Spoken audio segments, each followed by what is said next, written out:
Avis vascular centre మన దేశంలోనే the best varicose vein hospital.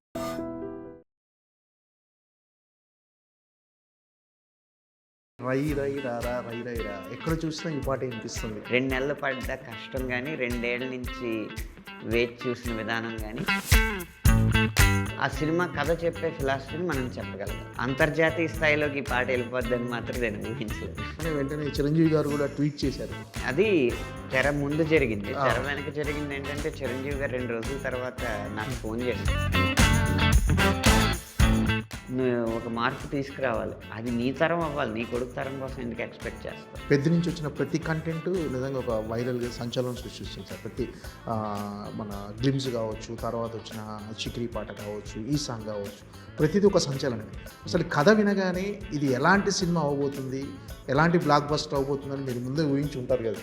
Commercial ఫార్ములాని నమ్మకుండా కథని నమ్మి కమర్షియల్గా తీసిన సినిమా పెట్టి జ్ఞాపకంలాగా ఒక 10 రోజులు అలా మన మెదడులో అది ఒక బల్బులా వెలుగుతూ ఆరుతూనే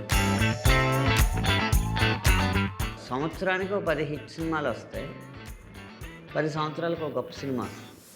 ఆ లక్ష్మి ఈ కథకం. నమస్కారం సార్. నమస్తే అండి. రై రై రారా రై రై రా ఎక్కడ చూసినా ఈ పాట వినిపిస్తుంది. ఏంటి సార్ అంటే అది ఎక్స్పీరియన్స్ ఎలా ఉంది అసలు, దాని అనుభవం అంటే ఆస్వాదిస్తున్నారు మీరు ఇప్పుడు ఆ విజయాన్ని? నిజంగా పారవశ్యంలో మునిగి తేలుతున్నానని అనుకుంటున్నాను. కారణం ఏంటంటే ఒక ప్రేమ పాట రాసో, ఒక ఐటమ్ సాంగ్ రాసో వైరల్ చేయడం అనేది కొద్దిపాటి సులువైన విషయం. ఎందుకంటే వాటి మీద ఆసక్తి ఎక్కువ ఉంటుంది కాబట్టి. ఇంత ఒత్తిళ్ళతో కూడిన జీవితంలో, ఇంత గజిబిజి జీవితంలో ఒక చిన్నపాటి ప్రేమ, ఆ చిన్నపాటి శృంగారం, ఈ భావాలని మనసు కోరుకుంటుంది కాబట్టి చాలా సులువుగా శ్రోతని చేరచ్చు వాటి ద్వారా. ఇది ఏంటంటే ఒక చెప్పాలంటే సాహిత్యపరంగా ఇది ప్రబోధాత్మకమైన గీతం. అది ఒక పెద్ద స్టార్ ముఖతః రావాలి అంటే అందులో డ్యాన్స్ ఉండాలి, వ్యాపార విలువలు అన్నీ ఉండాలి. ఉన్నా కూడా సినిమా కథకి అంత ఉదాత్తమైన కథ కాబట్టి ఆ సినిమా కథ చెప్పే ఫిలాసఫీని మనం చెప్పగలగాలి. దానికోసం ఒక మాస్ పరిభాషను ఎంచుకున్నాం. మాస్ పరిభాషలో ప్రబోధాత్మకమైన గీతం అంటే అది కత్తి మీద సాము లాంటి విషయం. అటు ఇటు అయితే వెటకారం చేసినట్టు ఉంటుంది. అవన్నీ బేరీ చేసుకుని చాలా తూకంతో ట్యూన్కి రాసిన పాట ఇంతలాగా స్పందన పొందుతుందంటే ఖచ్చితంగా మనకు పరవశమే కలుగుతుంది కదా. కారణం జానీ మాస్టర్ అద్భుతమైన కొరియోగ్రఫీతో రామ్ చరణ్ గారు వేసిన ఆ స్టెప్లో ఒక పక్క, రత్నవేల్ గారి అద్భుతమైన ఛాయాగ్రహణం ఒక పక్క, రెహమాన్ గారి స్వరకల్పనే కాకుండా స్వరం అదో పక్క, ఇన్ని వజ్రాల మధ్యలోంచి కూడా సాహిత్యం వెలుగుతుంది, సాహిత్యానికి కూడా ఒక గుర్తింపు లభిస్తుంది. ఈ పాట లైన్లని టైప్ చేసుకుని ఆ ఆడియోని స్టేటస్గా పెట్టుకుంటున్నారు. పైగా అందరూ ఒకే లైన్ కాకుండా ఒక్కొక్కరు ఒక్కొక్క లైన్కి కనెక్ట్ అవుతున్నారు.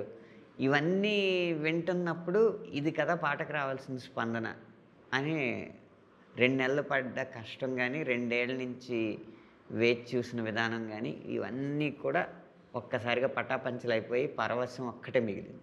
అంటే ముందు మీరు అంచనా వేసారా సార్ ఇంతటి ప్రశంసలు వస్తాయని, పాటకు ఇంత చేరువవుతుందని జనాలకు? అంటే నేనేమనుకున్నానంటే మంచి పాట ఇచ్చారు అని మామూలుగా ప్రశంసిస్తారని అనుకున్నాను. ఇంత ఈ కాలం పరిభాషలో చెప్పాలంటే ఇంత వైరల్ అయ్యి వరల్డ్ కప్ నెగ్గిన ఇండియా టీంకి వెనకాల కూడా ఇదే పాట రావడం అనేది ఈ స్థాయిలో అంతర్జాతీయ స్థాయిలోకి ఈ పాట వెళ్ళిపోద్దని మాత్రం నేను ఊహించలేదు. అదే సార్, నిన్న వరల్డ్ కప్ గెలిచిన తర్వాత ఈ పాట మొత్తం ఆ విజయానికి అన్వయించుకున్నారు అందరూ. ఎక్కువ మారుమోగుతుంది ఈ పాట. అంటే అధికారికంగా అదే జియో హాట్స్టార్ వాళ్ళు మన తెలుగు వచ్చే చోట ఈ పాట వేశారు. అది చాలా బాగా అనిపించింది. ఎవరో ఆ టీవీలో మ్యాచ్ చూసి వెనకాల పాట వేసి వేయడం వేరు, వాళ్ళు అధికారికంగా అలా వాళ్ళ ఛానల్లోనే వేయడం వేరు కదా. అది చాలా సంతోషాన్ని కలిగించింది. ఏంటి సార్ అంటే ఈ పాట మొత్తాన్ని తెలుగు పదాలే వాడుతూ ఎక్కడ కూడా వీలున్నంత వరకు మ్యాక్సిమం అది 100% ఇంగ్లీష్ పదాలు ఎక్కడ వాడలే ఈ సినిమాకి. అంటే మొత్తం తెలుగు పదాలే వాడుతూ రాయాలని ఎందుకు అనిపించింది సార్? అంటే అది ఎందుకు అనిపించిందో కథలో తెలుస్తుంది. ఆ, మన హీరో పాత్ర ప్రకారం అతను అలాగే మాట్లాడాలి. అదొక విషయం. రెండోది ఏంటంటే ఈ కథ వరకు కమర్షియల్ విలువలు పాటించకపోవడమే కమర్షియల్ అసలు. ఓకే. ఎప్పుడైతే కథ నుంచి పక్కదోవ పట్టి కమర్షియల్ వాటి కోసం ఇంగ్లీష్ పదాలు వేసి అడ్డదారులు తొక్కుతామో ఈ కథను తగ్గించడమే. అది వాడాల్సిన పాటలకే వాడాలి. కథకి ఎప్పుడైతే ముడిపడి ఉన్న పాట ఉందో, ఈ సినిమాలో కమర్షియల్ విలువలు ఉన్న పాటలు ఉన్నాయి, ఆ సందర్భం వచ్చినప్పుడు అది జరుగుతూ ఉంటుంది. కానీ ఎప్పుడైతే ఇతని పాత్ర తీరుతెన్నుల్లోంచి వచ్చిన ఒక ఫిలాసఫీ ఉందో అది స్వచ్ఛమైన భాషలో ఉంటేనే సరైనది అనిపించింది. అందుకు అది చేయగలిగాం. ఓకే. అంటే ఏం సార్, అంటే రామ్ చరణ్ గారి రియాక్షన్ ఎలా ఉంది ఫస్ట్ ఈ పాట వినగానే, లిరిక్స్ వినగానే, మీ సాహిత్యం వినగానే రామ్ చరణ్ గారి రియాక్షన్ ఎలా? ఆయన చాలా బాగుందని చెప్పే ఇంత మంచి పాటకి మనం కూడా కష్టపడాలి అని కష్టపడి జానీ మాస్టర్ చేత చేయించుకుని స్టెప్స్ అన్నీ కంపోజ్ చేసుకున్నారు. అయితే పాట విడుదలై నేను ఎలా అయితే మంచి పాట బాగుంది అని, అంటే చెడ్డ పేరు రాదు పాటకి, అది నెమ్మదిగా వింటారు అని ఎక్స్పెక్ట్ చేశాక ఈ స్థాయి స్పందన వచ్చేటప్పటికి నేను ఎలా అయితే పారవస్యానికి లోనయ్యాను, ఆయన కూడా అదే భావంతో ఉన్నారు. మంచి పాట అందించాం కదా అని ఇంత సూపర్ హిట్ అవుద్దని ఊహించలేదు. సరే వేరే పాట పని మీద నేను మన లొకేషన్కి వెళ్తే వచ్చి గట్టిగా హత్తుకున్నారు నన్ను. హత్తుకుని చాలా మంచి పాట, కంగ్రాచులేషన్స్, ఎస్పెషల్లీ లిరిక్స్ గురించి బాగా మాట్లాడుతున్నారు. లేదు సార్, విజయద్వారాలు మీ స్టెప్స్, విజయ మార్గాల లిరిక్స్ అంతే ఇక్కడ. ఓకే అని చెప్పి. అంటే పర్టికులర్గా ఒక లైన్ గురించి ఏమన్నా అంటే, పాతికేళ్ళకే పాతబడిపోకురా, ఇలాంటి చాలా ఇన్స్పిరేషన్ లైన్స్. అంటే ఒక రకంగా నీరసంగా నిస్జీవంగా ఉన్న వాళ్ళకు కూడా ఈ పాట వింటే ఒక రకమైన ఉత్తేజం కలిగే విధంగా ఉంది. సో రామ్ చరణ్ గారు పర్టికులర్ ఒక లైన్స్ గురించి ఏమని చెప్పారా? ఇవి ప్రతి లైన్ బాగుంది. అంటే బుచ్చికి నేను ఇచ్చిన స్వేచ్ఛని మీరు చాలా సద్వినియోగం చేసుకున్నారు. ఏ లైన్ దగ్గర రాజీ పడలేదు. ఒక లైన్ బాగుందని అనలేం. నేను నాన్నగారు కూడా మాట్లాడుకున్నాం, చాలా లైన్స్ ఆయనకి కనెక్ట్ అయినాయి. మేమిద్దరం ఇంటి దగ్గర మాట్లాడుకున్నాం ప్రతి లైన్. పాట రిలీజ్ కాగానే వెంటనే చిరంజీవి గారు కూడా ట్వీట్ చేశారు. అది తెర ముందు జరిగింది. తెర వెనక జరిగింది ఏంటంటే, చిరంజీవి గారు 2 రోజుల తర్వాత నాకు ఫోన్ చేశారు. ఫోన్ చేసి చాలా బాగా రాసావయ్యా, అసలు ఈ స్టోరీ వరకు అది ఎంతవరకు కనెక్ట్ అవుద్ది అనేది సినిమా చూస్తేనే తెలుస్తుంది, కానీ పాటలో నా లైఫ్ నాకు కనెక్ట్ అయిపోయింది చాలా బాగా. నా కెరీర్ అంతా కనిపించింది ఒకసారిగా. నాకు ఎలా చెప్పాలో నీకు అర్థం కావట్లేదు, ఓ పని చేయి, సాయంత్రం ఇంటికి రా, అక్కడ మాట్లాడుకుందాం అన్నారు. మళ్ళీ సాయంత్రం ఇంటికి వెళ్ళిన తర్వాత 1 గంటన్నర మాట్లాడారు, ప్రతి లైన్ గురించి మాట్లాడారు. ఎలా రిలేట్ అవుద్ది నా లైఫ్కి ఈ లైను అని చెప్పి, ఉదాహరణకి నిన్నటిలాగే రేపు ఉన్నదంటే ఈరోజు ఏం పీకేవాలి, ఆ కంఫర్ట్ జోన్ నుంచి బయటికి రాని నేను ప్రతి ఒక్కరికి చెప్తా ఉంటాను మా ఫ్యామిలీలో. మీకు ఏదో చిరంజీవి ఉన్నాడు కదా అని చెప్పేసి మీరు అలా కూర్చుంటే మీకేం వచ్చేది సక్సెస్. మీరు మీ కంఫర్ట్ జోన్ నుంచి బయటికి వెళ్ళి కష్టపడితేనే వస్తుంది. చరణ్ కూడా అలాగే కష్టపడుతూ ఉంటారు.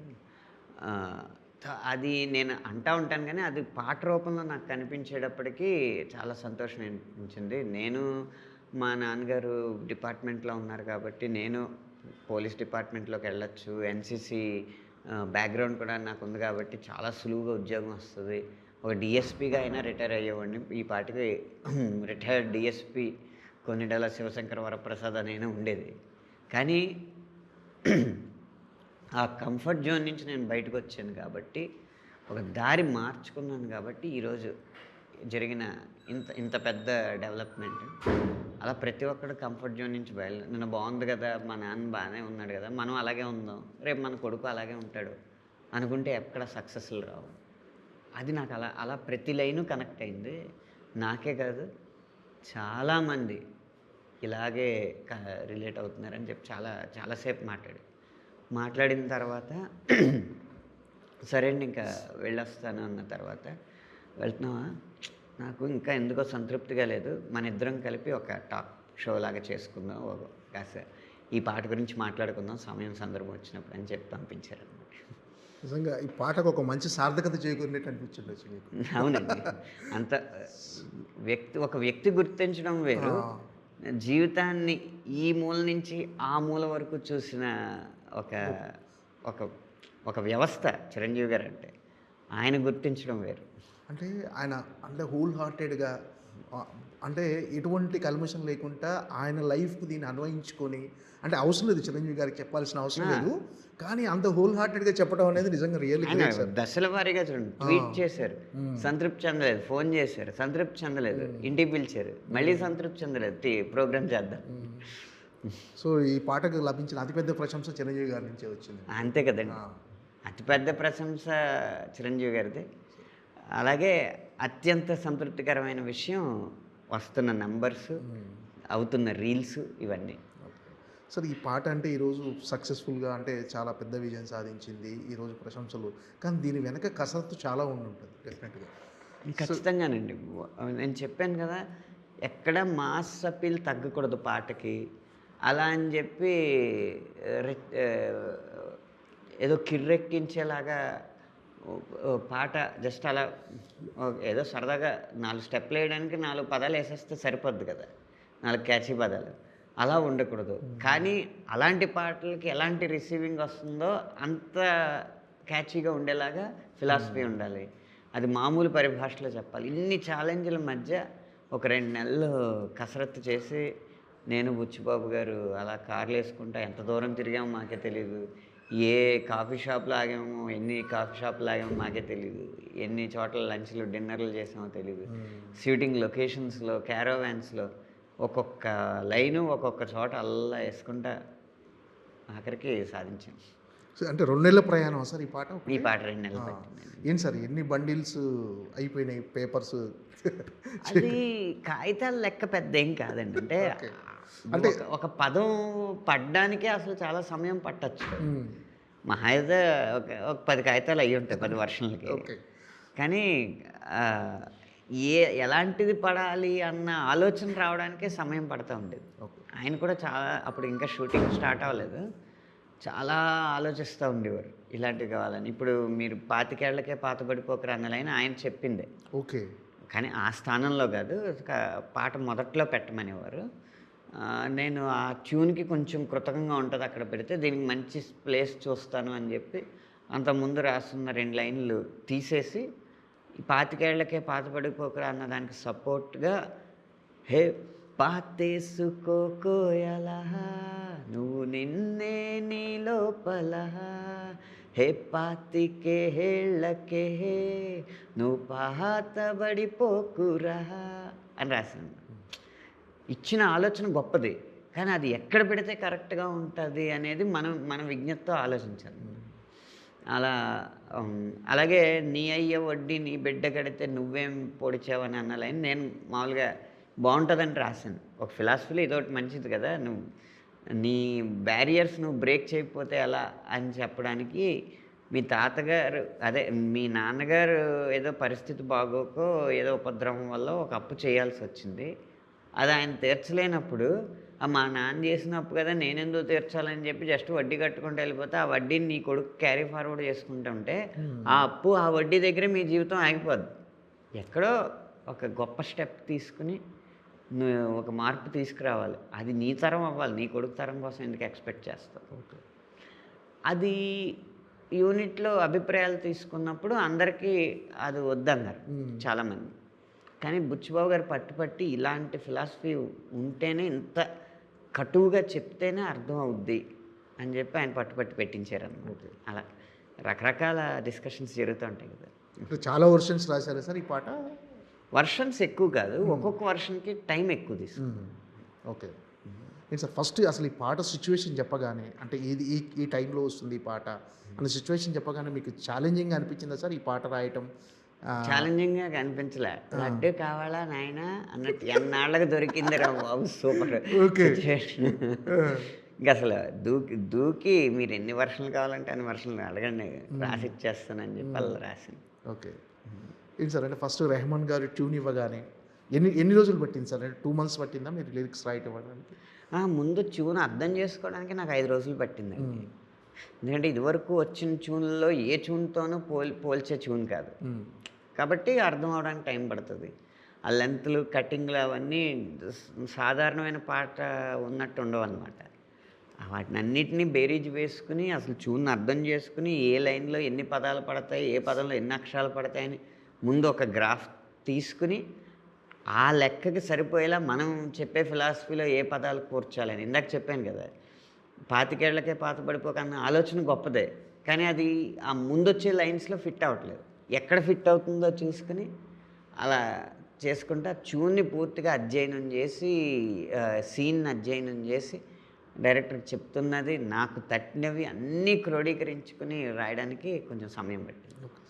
అంటే మీ సాహిత్యం ఎంత గొప్పగా ఉందో రామ్ చరణ్ గారి స్టెప్స్ కానీ ఆ గ్రేస్ కానీ ఒక పాటకు నిండుదనం తీసుకొచ్చింది. అసలు ఆ పాటకి ఒక పరిచయం ఆ స్టెప్స్ వల్లే జరిగింది. ఆ, ఇది పెద్ద పాట.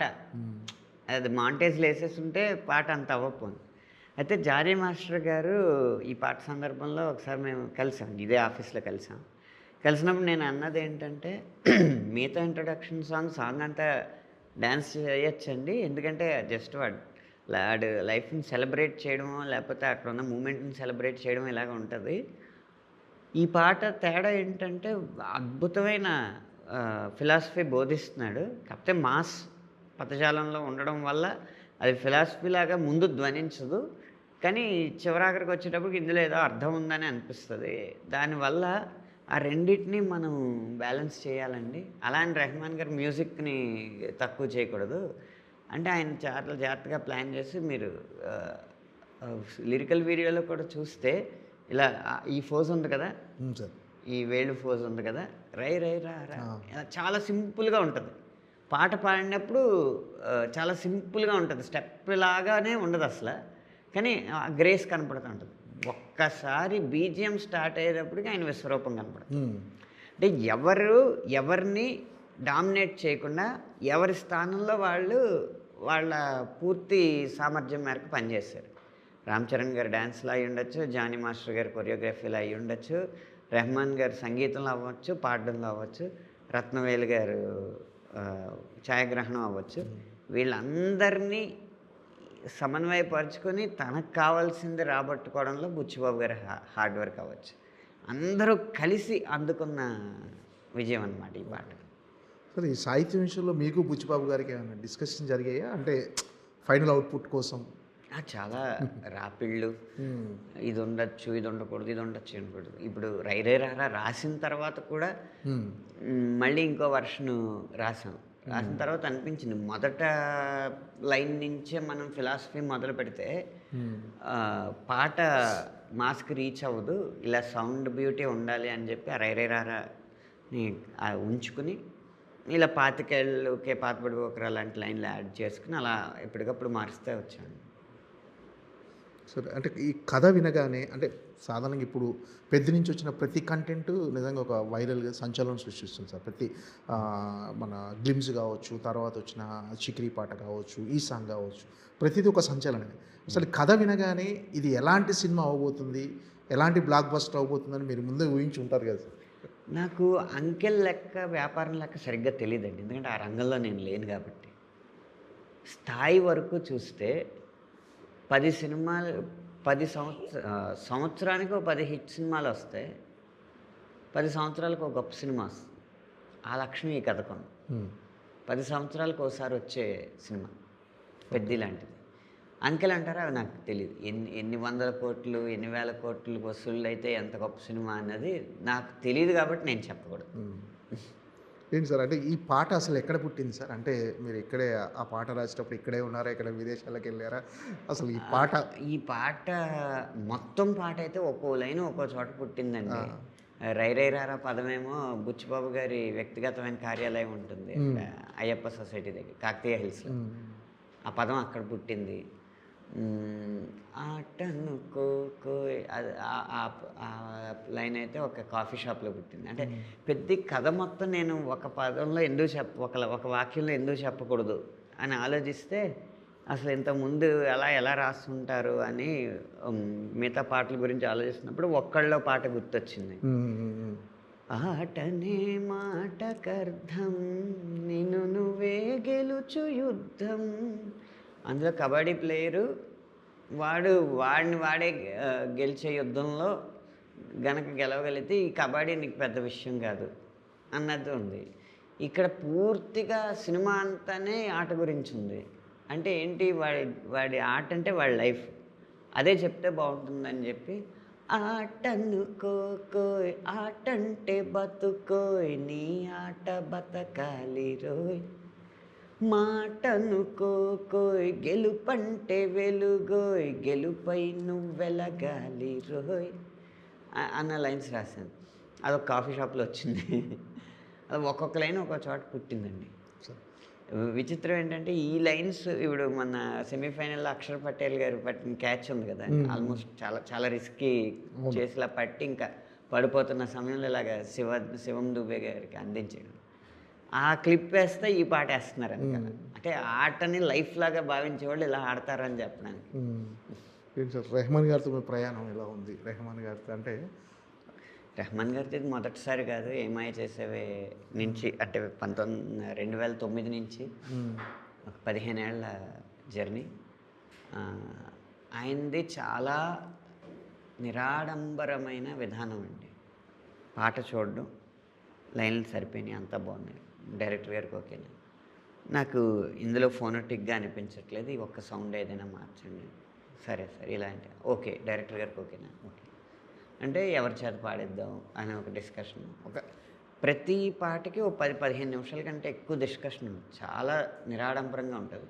పాడిస్తారు, పంపిస్తారు, వేరే సింగర్స్ పాడితే వెళ్తాం, ఆయన పాడుతుంటే జూమ్ మీటింగ్లో పెడతారు, లైన్స్ పంపిస్తూ ఉంటారు, ఏదైనా తేడా వచ్చిందంటే తేడా వచ్చిందో మళ్ళీ పాడతాను, అంత నిరాడంబరంగా ఉంటుంది. ఓకే. ఈ పర్టికులర్గా పెద్ది సినిమా మీరు సాహిత్యాన్ని అందించడంలో మీరు అనుసరించిన విధానం ఏంటి? అంటే ఖచ్చితంగా ఈ సినిమాకి ఇలాంటి పాటలు ఉండాలి, ఇలా రాయాలి అని మీరు ఒక ప్రణాళిక ఏమైనా వేసుకున్నారు? ముందు హీరో ఎంతవరకు మాట్లాడగలడు, హీరో వెనకాలొచ్చే బ్యాక్గ్రౌండ్ సాంగ్ అనుకోండి, అది డైరెక్టర్ మాట్లాడేది కాబట్టి డైరెక్టర్కి హీరో కంటే ఖచ్చితంగా హీరో క్యారెక్టర్ కంటే, అంటే మళ్ళీ నిజ జీవితంలో హీరో కంటే అంటలేదు, అక్కడ హీరో క్యారెక్టర్ కంటే డైరెక్టర్ ఎక్కువ తెలివైనవాడు ఉంటాడు కాబట్టి వాడి పదజాలం కొంచెం రిచ్గా ఉంటుంది. కానీ హీరోకి ఎంత పరిమితులు ఉంటాయి, ఏ పదాలు పలకగలడు అనేది చూసుకుని అంతవరకే ఆ పరిమితుల మేరకే రాస్తూ ఉంటాడు. అలా పెద్ది రామ్ చరణ్ గారు ముఖతః ఆయన పాడే పాట ఒక స్టాండర్డ్లో ఉంటుంది, బ్యాక్గ్రౌండ్లో వచ్చే పాట ఇంకో స్టాండర్డ్లో ఉంటుంది. ఓకే. మిగతా పాటలు ఎలా ఉండబోతున్నాయి సార్ పెద్ది నుంచి? మీరు సాహిత్యం అందించిన పాట మాటలు చెప్పాలంటే వైవిధ్యం, ఒక పాటలాగా ఇంకో పాట ఒకదాని కూడా సంబంధం పోలిక ఉండదు. అలాగే ఫలితం కూడా ఒకదాని మించి ఒకటి ఎలా వచ్చిందో ఇప్పుడు, అలాగే దీన్ని మించి ఇంకోటి అలాగే వస్తుంది. కొన్ని పాటలు సినిమాకు ఉపయోగపడేవి ఉంటాయి, అంటే రీ రికార్డింగ్లో కొన్ని ఎమోషన్స్ ఇన్స్ట్రుమెంట్స్ కూడా చెప్పలేనివి పదాల్లో చెప్పాల్సి వచ్చేది. అలాంటి పాటలు ఆ రీ రికార్డింగ్ ఆ సినిమాకి బాగా ఉపయోగపడుతుంది, దాన్ని ఎలివేట్ చేసేలాగా. అంటే సాధారణంగా ఒక పాట హిట్ అయితే లిరిక్ రైటర్కి చాలా తక్కువ క్రెడిట్ వస్తుంది.